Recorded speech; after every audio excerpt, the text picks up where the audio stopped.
Good morning વિદ્યાર્થી મિત્રો.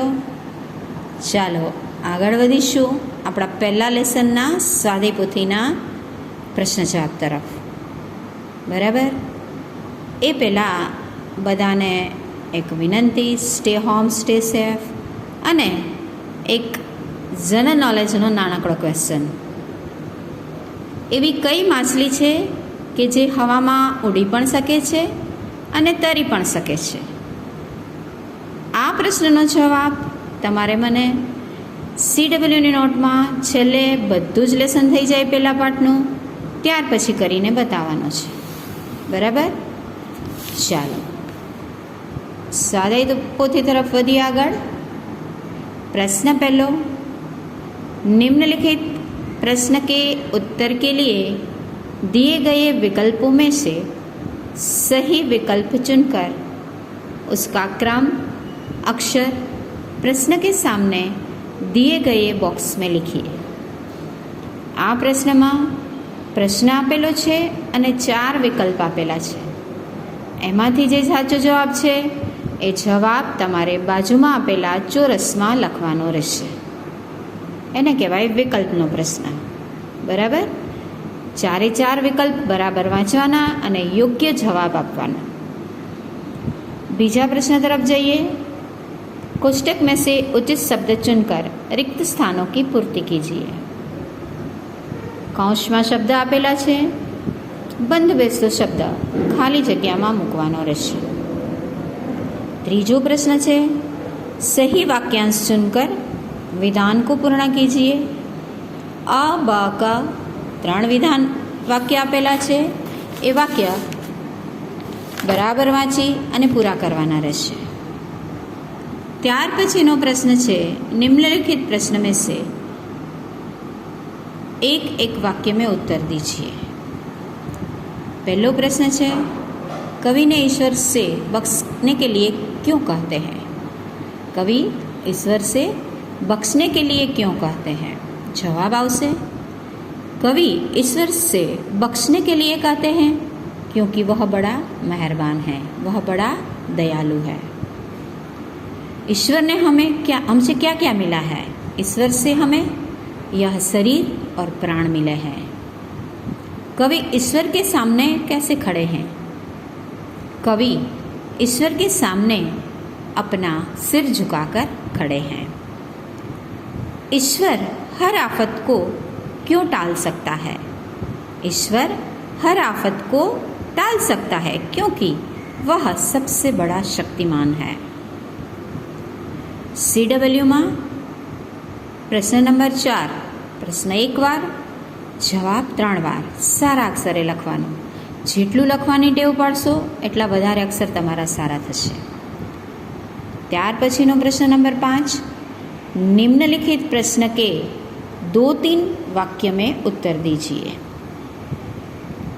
એમાં પ્રશ્ન છે 1, 2, 3. પહેલો પ્રશ્ન, कवि ने किस मालिक कहा है, क्यों?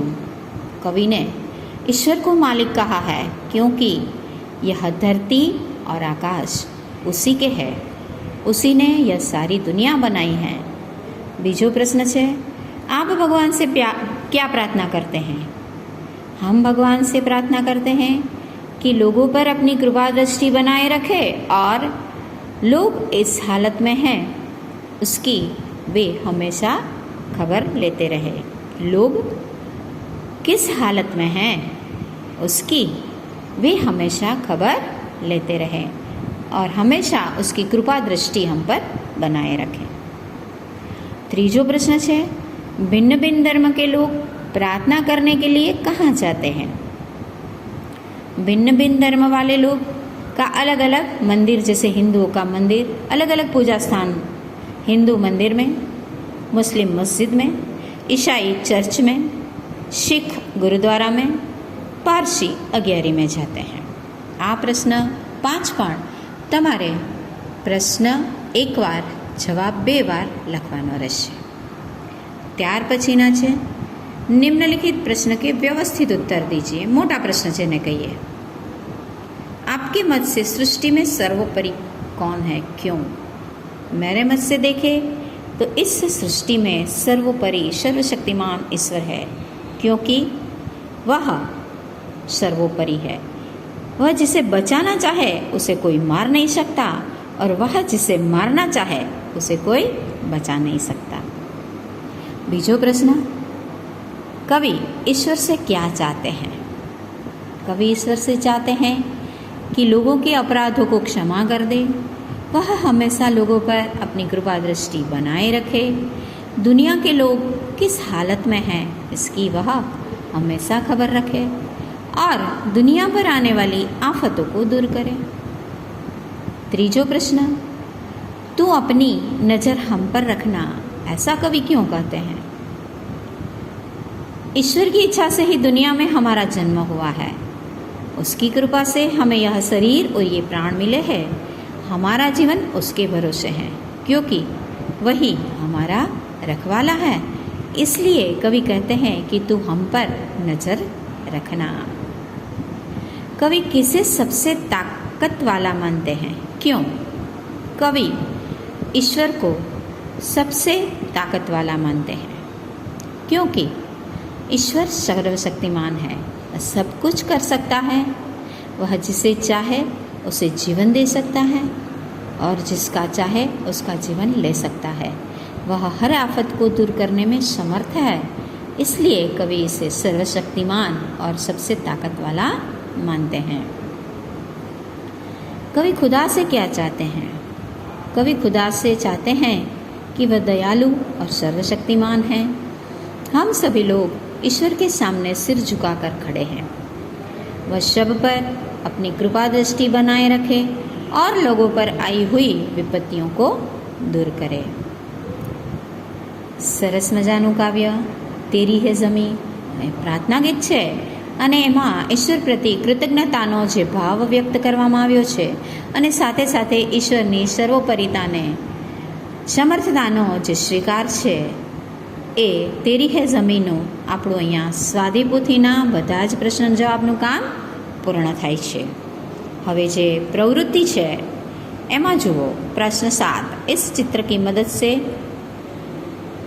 कविता की रचना कीजिए। सूरज दादाનું ચિત્ર આપેલું છે, તમારે 4 વાક્ય કવિતાના લખવાના છે, બરાબર? ત્યાર પછી જુઓ, આગલા લેસનમાં, આગલા પાર્ટ 3માં વિડીયોમાં આપણે વચન પરિવર્તનની ચર્ચા કરી। સ્વાધીપોથીનો જે આ 8મો, 9મો, 10મો અને 11મો જે પ્રશ્ન છે એ તમારે બરાબર તમારી રીતે પ્રથમ 3જા પાર્ટનો વિડીયો જોઈ અને કરવાનો છે, અને આવડશે જ, બરાબર? છતાં કોઈને કાંઈ ના સમજાય તો 4 વાગ્યા પછી વોટ્સએપ કરી અને પૂછી શકો છો। હજુ ફરીથી કહું છું, ન સમજાય તો ફરીથી પૂછજો, લેસન બરાબર કરજો। Have a good day.